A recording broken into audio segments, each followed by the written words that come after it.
Hello guys, मैं हूं शुभम। आप देख रहे हैं मेरा यूट्यूब चैनल। तो गाइज़, आज हम बात करेंगे पोल्ट्री फार्मिंग एक प्रॉफिटेबल बिज़नेस है या लॉस बिज़नेस है। तो इससे पहले आप लोग चैनल पे न्यू हैं तो सब्सक्राइब कीजिए, शेयर कीजिए, लाइक कीजिए, कमेंट कीजिए और बाजू में जो बेल आइकन है उसको प्रेस कर दीजिए। इससे ये होगा कि आपको मेरी वीडियो की नोटिफिकेशन तुरंत मिलेगी। तो गाइज़, आज का टॉपिक प्रॉफिटेबल और लॉस पे मैंने रखा हूँ कि ये प्रॉफिटेबल बिज़नेस है कि लॉस बिज़नेस है पोल्ट्री फार्मिंग। तो इसमें तो मेन पॉइंट पहला यही है कि जो पोल्ट्री फार्मिंग है ये पक्का धंधा नहीं है, ये कच्चा धंधा है। सीधी साफ बात, इसको आप एक पक्का धंधा, कंटिन्यूस या स्टेबल बिजनेस नहीं बोल सकते। इसके पीछे कारण आपको खुद को पता है और मैं आपको ये कारण बताऊंगा। तो पहला इसका कारण है, अगर देश में कोई भी वायरस आता है, swine flu, corona virus, bird flu, अगर कोई भी छोटी मोटी बीमारी आती है तो सबसे पहले उसका इफ़ेक्ट हमारे बर्ड्स को ही पड़ता है। जो हमारे बॉयलर चिक्स है, कॉकल चिक्स है, डायरेक्ट इसके रेट आधे हो जाते हैं। इससे हमारे पोल्ट्री भाइयों को बहुत बड़ा नुकसान होता है। जो बीमारी हमको बर्ड से नहीं हो सकती, मीट खाने से, चिकन खाने से नहीं हो सकती, फिर भी लोग उसे अवॉइड करते हैं क्योंकि इसका जो फैलाव है, जो झूठ बातें हैं, बकवास बातें हैं, अफवाह है जो हमारे देश में जो फैलती है वो बहुत तेज़ी से फैलती है। तो पहला तो पॉइंट यही हो गया कि ये कच्चा धंधा है। इसके पीछे कारण यही है कि कोई भी वायरस आया देश में तो इसका सीधा इफ़ेक्ट हमारे बर्ड्स को पड़ता है। दूसरा पॉइंट ये है कि हम जब भी चिक्स लेते हैं उसका जो रेट रहता है बॉयलर चिक्स का 40, 45, 50 जो भी रेट रहता है, जब हम चिक्स सेल करने जाते हैं तो उसका रेट डेली के डेली अप डाउन होता है। तो कभी अगर कोई वायरस आ गया, अगर कोई बीमारी आ गई या मार्केट माल ज़्यादा हो गया और हमको जब बच्चा निकालना है तब रेट अगर कम रहा और हमारा फार्म पैक हो रहा है, मोर्टेलिटी हो रही है, तो हमें बर्ड्स कम रेट में निकालना पड़ता है। तो इसमें एक ये भी लॉस है।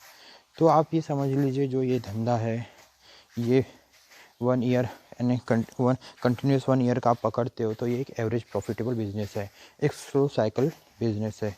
आप इसको एक फास्ट ग्रोथ साइकिल प्रोसेस नहीं बोल सकते। तो इसमें लॉस भी हो गया। अब प्रॉफिट की बात है, आप चीज़ जैसे कम रेट में लेते हैं और जब आप सेलिंग करते हैं, अगर गर्मी आ गया, होली आ गया, कोई फेस्टिव सीज़न आ गया जिसमें मीट की जो डिमांड है ज़्यादा रहती है, तो उस समय ये आपको प्रॉफिट देता है। तो ये बात होगी प्रॉफिट एंड लॉस की। तो आप एक बात समझ लीजिए, ये पोल्ट्री फार्मिंग जो है ये कच्चा धंधा है, पक्का धंधा नहीं है। देख सकते हैं थोड़ा सा इसमें चूना लगा हो गया, लग गया।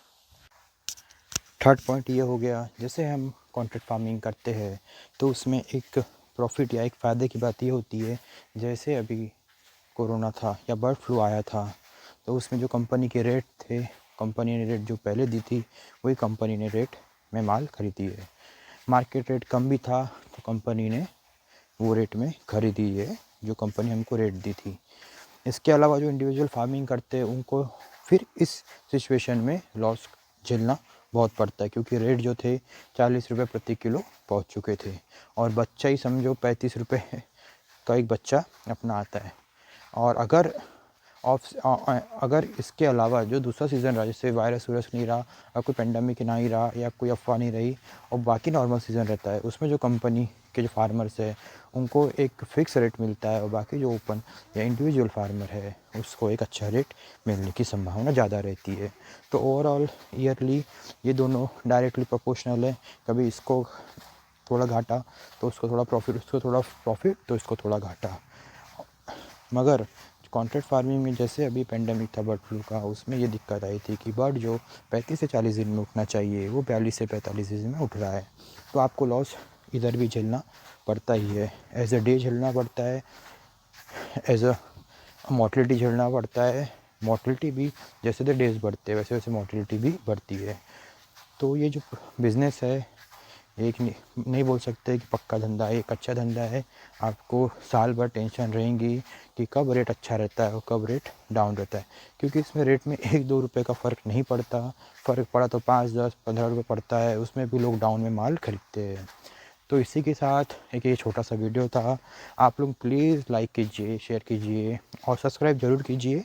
मैं ऐसी ही अच्छी वीडियो बनाते रहूँगा, और आप बोलोगे तो मैं आसपास के फार्म से, उनके ओनर से, उनसे भी मिल के, उनसे भी डिस्कस करके, उनका भी क्या रुझान है, उनके भी इसके बारे में क्या राय है, मैं आपसे शेयर करूँगा। अगर आप ऐसा चाहते हैं तो आप कमेंट कीजिए, प्लीज़ सब्सक्राइब कीजिए। इन्फॉर्मेटिव वीडियोज़ बना रहा हूँ, टाइम पास वीडियोज़ नहीं है, ये आपके काम की वीडियोज़ है। और वीडियो को पूरा देखिए, इससे छोटे मोटे जो पॉइंट्स है आपके ये पूरे क्लियर हो जाएंगे। लोग आजकल टाइम पास वीडियो बना रहे यूट्यूब में, बस बैठे खा रहे वही दिखा रहे, और लोग धनाधन सब्सक्राइब कर रहे हैं। ये एक इन्फॉर्मेटिव चैनल है, मैं आपको इन्फॉर्मेशन दूंगा हर चीज़ की, देख सकते फार्म, इसलिए आप सब्सक्राइब कीजिए। तो इसी के साथ मैं वीडियो समाप्त करूँगा। नहीं रुकिए, आपको मैं आज का बता देता हूँ अपडेट, कहाँ तक भूसा डाल के हो गया है। ये देखिए, ये भूसा डाल के हो गया है। मेरी बैच की डेट भी आ चुकी है, अगले महीने के फर्स्ट वीक में मेरी बैच आएंगी, तो कल भूसा डाल के हो जाएगा। मैं धीरे धीरे इसको कैसा फार्म रेडी कर रहे हैं, क्या क्या प्रोसीजर है, मैं आपको ये सब बताऊँगा। तो लाइक कीजिए, शेयर कीजिए, सब्सक्राइब कीजिए और बेल आइकन को ज़रूर दबाइए। मिलते हैं नेक्स्ट वीडियो में। जय हिंद, जय भारत।